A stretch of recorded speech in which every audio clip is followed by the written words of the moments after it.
During the previous lecture of general science, we have discussed about the adaptations in plants. And during the last lecture, we have completed the first point of the chapter, that is adaptation in plants. And during the last lecture, we also started the next point of the chapter, adaptations in animals. We also discussed some part regarding the adaptations in aquatic animals. In that, we have seen, suppose the diagram is the fish. Now, during the first point of the aquatic adaptations in aquatic animals, in that we compare the adaptations in aquatic animals or structure of aquatic animals with reference to terrestrial animals. Okay. Now, suppose, for example, first we consider fish is one of the aquatic animal. In that, now how is the body of that fish? It is tapering of both the ends. Means what?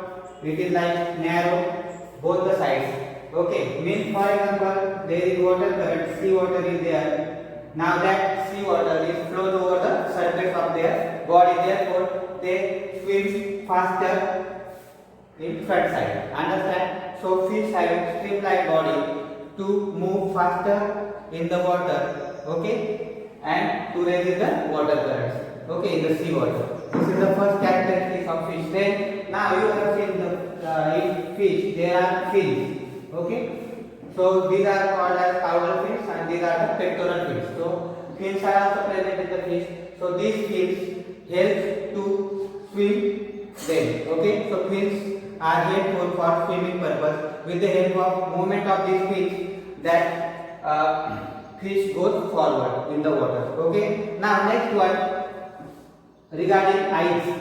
The eyes of the fish are covered by the eyelids. Human beings are also covered by, or terrestrial animals also covered. Means eyes are covered by eyelids. But what is the specialty in fish? The eyelids of the fishes, it is transparent. Okay. Means when the eyes close, at that time also they are able to see in the water. So fishes having transparent eyelids is the next characteristic in the aquatic animals. Then what about their skin? Now when you observe the fish carefully, you have seen the scales on the body of the fish. Such type of scales are present on the body of the fishes. So in terrestrial animals, these types of scales are not present on the body, but in the fishes or in the aquatic animals, the body is covered by the scales. Understand? So this is the one of the special character or adaptations in the aquatic animal, that is fish.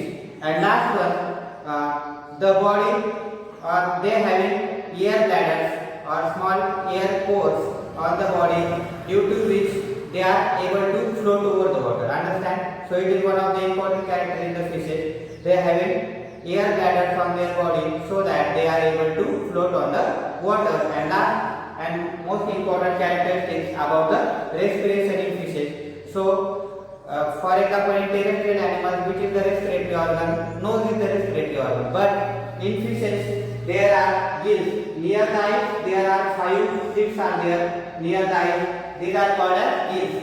So these gills are helped to respire or to take the oxygen when animal or fish which is present inside the water. Understand? So in the water, for respiration in fishes, they have a special character or special organ for them.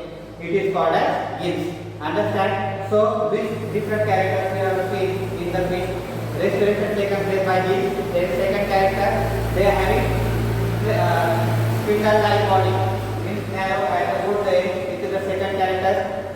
They swim with the help of fins. Fins are present for swimming. Then they are having transparent eyelids over eyes, and they are having scales over the body. These are the different adaptations or such type of adaptations which are seen in the fishes. Now, second aquatic animal, when you consider or when you observe duck, you know that duck.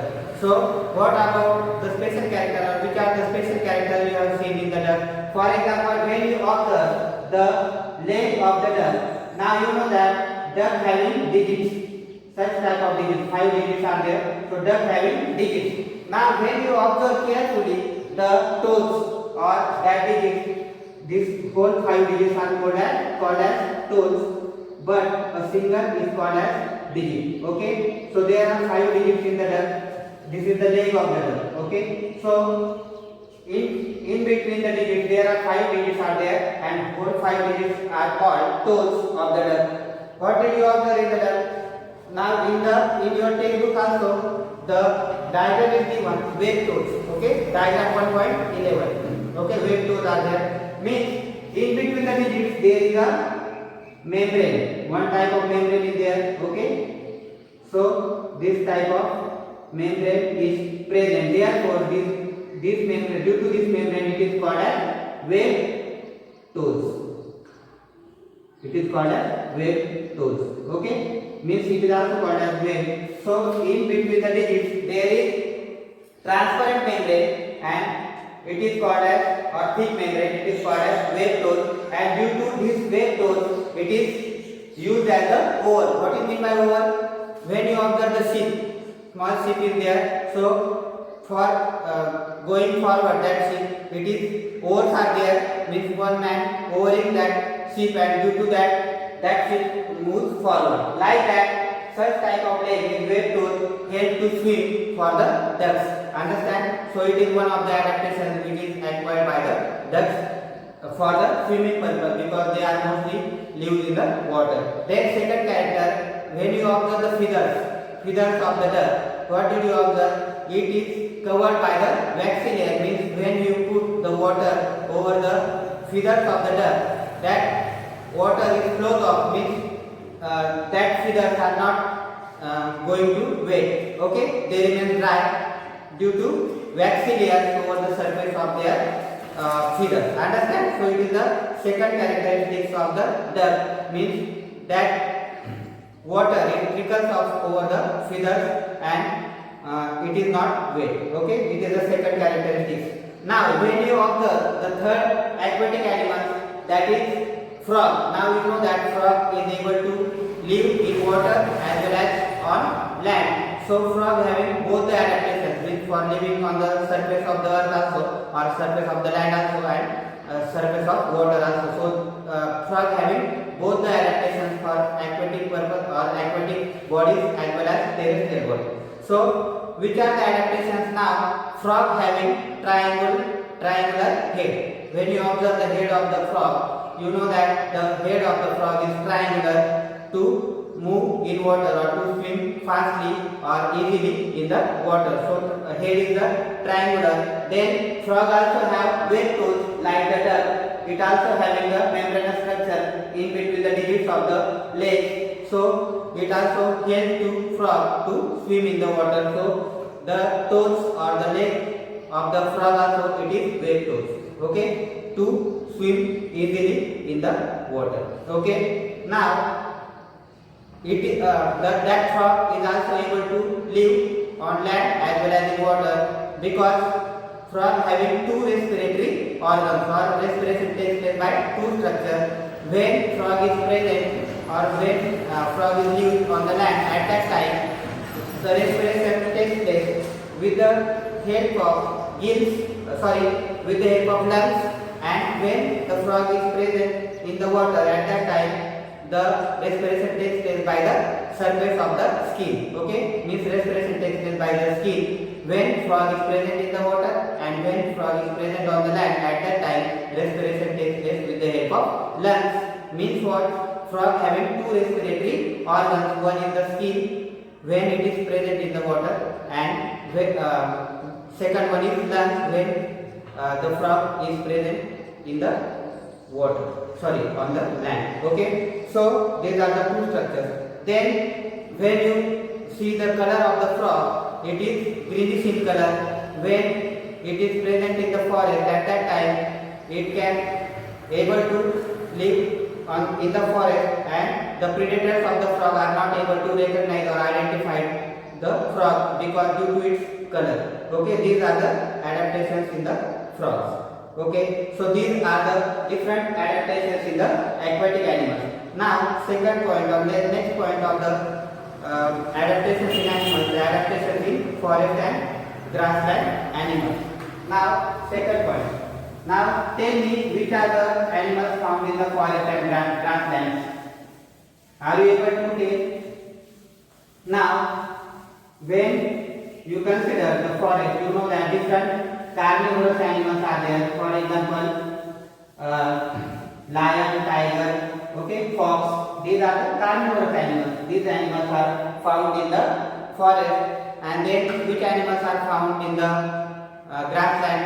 Herbivorous animals, obviously. For example, elephant, then deer, then blackbird, etc. These are the animals which are found in the forest or grassland area. Means obviously in the forest there are some animals which are carnivorous and some animals are herbivorous. Now first we consider the adaptations in the animals which are carnivorous. Carnivorous animals means what? The animals which feeds on the other animals, means they eat the flesh of the other animals. Which are the carnivorous animals? Tiger, lion, fox, etc. These are the different carnivorous animals. Dog is also carnivorous animal. Okay. Now carnivorous animals like wild dog, fox, tiger, lion have strong legs to run fast and capture the prey. Now have you seen the program on National Geographic channel? You might have seen that the tiger or lion runs very fastly, okay, to catch their prey. Means which is the prey of these animals? Deer is the prey. Means for hunting the deer, they run very fast. So their legs are very strong to run fast. It is one of the most important adaptations in the carnivorous animals which live in the forest. Okay. Then what about their claws? They have claws and their canine teeth. Now when you see the digits of the tiger or lion, they is covered by the claws. When you observe the digits of the dog also, it is also covered by the claws to tear the flesh of the animal. Okay, so the digits are covered by the claws. Then second characteristics, they having which type of teeth? Canine teeth are there. For example, when you observe, now one diagram is also given in your textbook 1.12, that is the picture of lion. In that you are able to see the teeth. How are the teeth? They have a pointed, this in the upper jaw as well as in the lower jaw. They are having two pointed structures and other teeth are very small. You also might have seen the teeth of the dog also. They are having two large teeth. Okay, these teeth are called as canine teeth. These are also present in the all carnivorous animals. Canine teeth and other teeth, they are smaller teeth, but bigger teeth are called as canine teeth. These canine teeth are very pointed structures, and these pointed structure, due to this pointed structure, they are able to tear the flesh of the animal. They are able to kill the animal with the help of such type of teeth, canine teeth. Okay. Now such type of teeth, so these are useful for tear the flesh of the animals. Okay. So it is one of the most important adaptations in the carnivorous animals. Understand?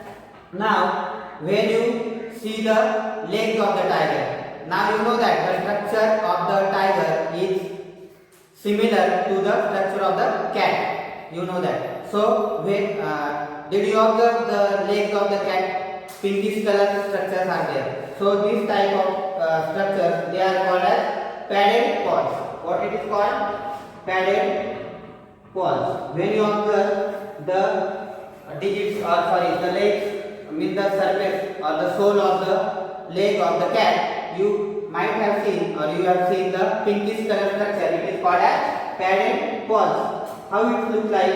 It looks like a sponge or cushion. Means when cat moves on the ground, you know that you don't hear any sound.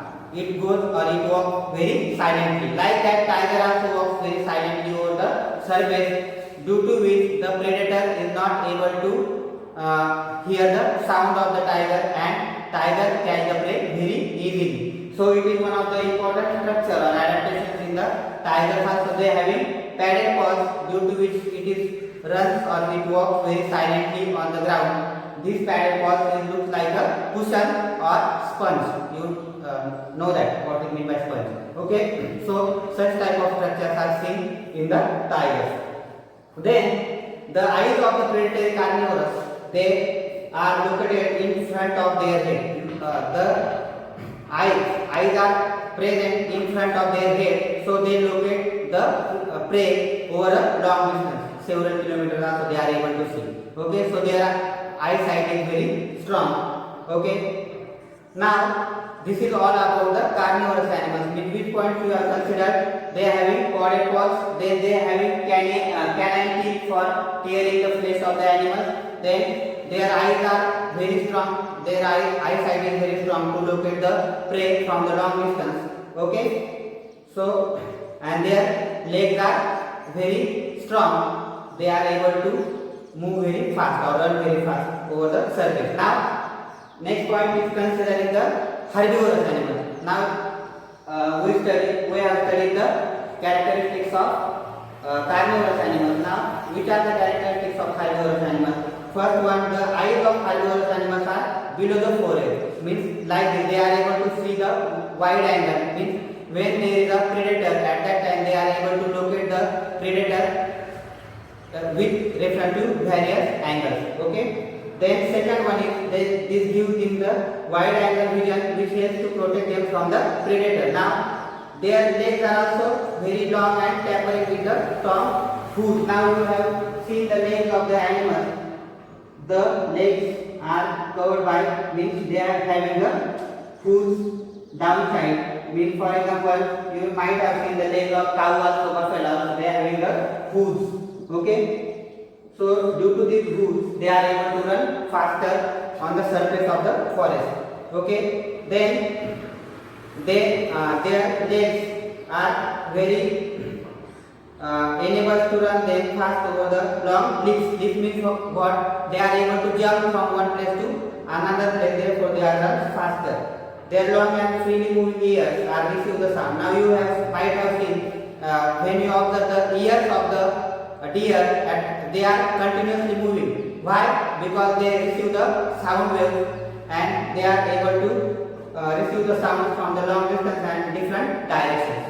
Okay, and the next point, deer and blackbirds having the color, means that their body color help them to hide with the help of surrounding. Means due to their body color, predators are not able to recognize or find the prey. Okay, so then their teeth, means when you observe the teeth of the deer as well as blackbird, the teeth are very strong for chewing the tough plant material. Now leaves of the plants and other plant material is very tough, you know that. So for chewing that tough plant material, their teeth are very strong. So today we consider the adaptations in aquatic animals as well as adaptations in the forest and grassland animals. The remaining part of remaining adaptations in different kinds of animals we are going to study in the next lecture. Okay.